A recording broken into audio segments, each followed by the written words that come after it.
Hi dear students, welcome to our YouTube channel and Instagram page. இந்த வீடியோல வந்து பாத்தீங்க அப்படின்னா CS கான ஃபுல் டீடைல்ஸ் வந்து பார்க்க போறோம். CS அப்படின்னா என்னன்னு பார்த்தீங்கன்னா company secretary or corporate secretary. இது வந்து எப்படி படிக்கலாம், எங்க படிக்கலாம், எப்படி வந்து இதுக்கான கோர்ஸ் டியூரேஷன்ஸ் என்னன்னா அப்படின்னு சொல்லிட்டு இந்த வீடியோல வந்து ஃபுல்லா பார்க்கலாம். இத மாதிரியான யூஸ்ஃபுல்ஸ் கண்டென்ட்டுக்கு நம்மளோட யூடியூப் சேனலையும் நம்மளோட இன்ஸ்டாகிராம் பேஜையும் வந்து ஃபாலோ பண்ணிக்கோங்க. இந்த CS வந்து பாத்தீங்க அப்படின்னா நாங்களே வந்து கோச்சிங்ஸ் வந்து கொடுத்துட்டு இருக்கோம். ஃபவுண்டேஷன்ஸ், இன்டர் அண்ட் ஃபைனல்ஸ் வந்து கொடுத்துட்டு இருக்கோம். மேலும் உங்களுக்கு ஏதாவது டீடைல்ஸ் வேணும் அப்படின்னா டிஸ்கிரிப்ஷன்ஸ் ஃபோன் நம்பர்ஸ் இதுக்கு வந்து காண்டாக்ட் வந்து பண்ணுங்க. இப்போ இந்த CS பத்தியான ஃபுல் டீடைல்ஸ் இன்ஃபர்மேஷன்ஸ் வந்து பார்க்கலாம். CS வந்து பாத்தீங்க அப்படின்னா ஃபவுண்டேஷன்ஸ் பண்ணணும் அப்படின்னா இந்த எக்ஸாம்ஸ் வந்து யார் கண்டக்ட் பண்ணுவாங்கன்னு பார்த்தீங்கன்னா CS போர்டு வந்து கார்ப்பரேட் செக்ரட்டரி போர்டு வந்து கவர்மெண்ட் ஆஃப் இந்தியா அவங்க தான் வந்து கண்டக்ட் வந்து பண்றாங்க. ஓகேங்களா? யார் யார் வந்து எலிஜிபிலிட்டி அப்படின்னு பார்த்தீங்கன்னா +2 முடிச்சவங்க எல்லாருமே வந்து எலிஜிபிலிட்டி. நான் சயின்ஸ் குரூப் படிச்சிருக்கேன், நான் வந்து எலிஜிபிலிட்டி அப்படின்னா நீங்க சயின்ஸ் குரூப் படிச்சிருந்தாலும் CS எக்ஸாம்ஸ்க்கு வந்து நீங்க என்ன பண்ணலாம்னு பார்த்தீங்கன்னா அப்ளை பண்ணிட்டு நீங்க ஃபவுண்டேஷன், இன்டர்மீடியட், ஃபைனல் முடிச்சுட்டு நீங்க ஒரு கம்பெனில ஒரு கார்ப்பரேட்டரா செக்ரட்டரியா நீங்க வந்து அப்பாயின்மெண்ட் வந்து ஆகிக்கலாம். ஓகேங்களா? நெக்ஸ்ட் வந்து பாத்தீங்க அப்படின்னா இந்த கார்ப்பரேட் கம்பெனிஸ்ல நீங்க என்னென்னலாம் பண்ண முடியும், ரோல் வந்து என்னென்னலாம் பண்ணலான்னு பார்த்தீங்கன்னா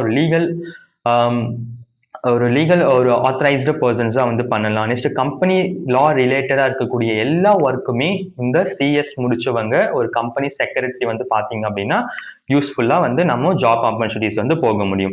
நெக்ஸ்ட் இந்த CS வந்து பாத்தீங்க அப்படின்னா எலிஜிபிலிட்டி அப்படின்னு பார்க்கும்போது 12th பாஸ் ஆல் குரூப்ஸ் வந்து அப்ளை வந்து பண்ண முடியும். நெக்ஸ்ட் கோர்சஸ் லெவல் வந்து பாத்தீங்க அப்படின்னா இந்த CSல வந்து foundation level, inter level and final level அப்படின்னு சொல்லிட்டு இந்த 3 கேட்டகரியா வந்து பிரிச்சிருக்காங்க. ஆனா இதுல வந்து பாத்தீங்க அப்படின்னா ஃபவுண்டேஷன், இந்த இன்டர் வந்து இவங்க என்ன சொல்லுவாங்க அப்படின்னு பார்த்தீங்கன்னா CS எக்ஸிக்யூட்டிவ் லெவல் அப்படின்னு சொல்லுவாங்க. ஃபைனல் லெவல்ல வந்து பாத்தீங்க அப்படின்னா ப்ரொஃபஷனல் லெவல் அப்படின்னு சொல்லிட்டு சொல்லுவாங்க.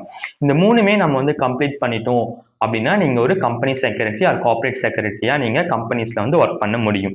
இல்ல ஃபவுண்டேஷன்ஸ்ல வந்து பாத்தீங்க அப்படின்னா என்னென்ன சப்ஜெக்ட்ஸ் வருதுன்னு பாத்தீங்கன்னா மேக்ஸிமம் வந்து 4 சப்ஜெக்ட் தான் வரும். 2 நாள் எக்ஸாம்ஸ் வந்து நடக்கும். Day 1, Day 2 அப்படின்னு சொல்லிட்டு நடக்கும். இந்த 4 பேப்பர் என்னென்னு பாத்தீங்க அப்படின்னா business law and environment, next business management and ethics. ஓகேங்களா? நெக்ஸ்ட் ஒன் பாத்தீங்க அப்படின்னா business economics and then accounting.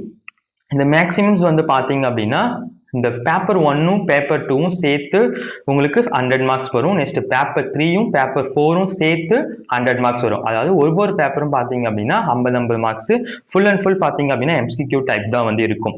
இந்த கோர்ஸ் டியூரேஷன்ஸ் வந்து பாத்தீங்க அப்படின்னா மேக்ஸிமம்ஸ் நீங்க 3 இயர்லயே வந்து கம்ப்ளீட் பண்ணி முடிச்சிடலாம். ஓகேங்களா? ஃபவுண்டேஷன்ஸ் வந்து 6 மந்த், நெக்ஸ்ட் எக்ஸிக்யூட்டிவ் லெவல்ஸ் வந்து பாத்தீங்க அப்படின்னா 1 இயர், ஃபைனலுக்கு வந்து பாத்தீங்க அப்படின்னா 1 இயர். உங்களுடைய ஹார்ட் ஒர்க் இருந்துச்சு அப்படின்னா நீங்க 3 இயர்ஸ்லயே கம்ப்ளீட் பண்ணிட்டு நீங்க வந்து முடிக்க முடியாது. அதாவது ஒரு டிகிரி படிக்கக்கூடிய ஒரு அந்த லெவல்ல நீங்க ஒரு ப்ரொஃபஷனல் கோர்ஸே வந்து கம்ப்ளீட் பண்ணிட்டு நீங்க ஜாப் ஆப்பர்ச்சுனிட்டிஸ்க்குள்ள வந்து போக முடியும்.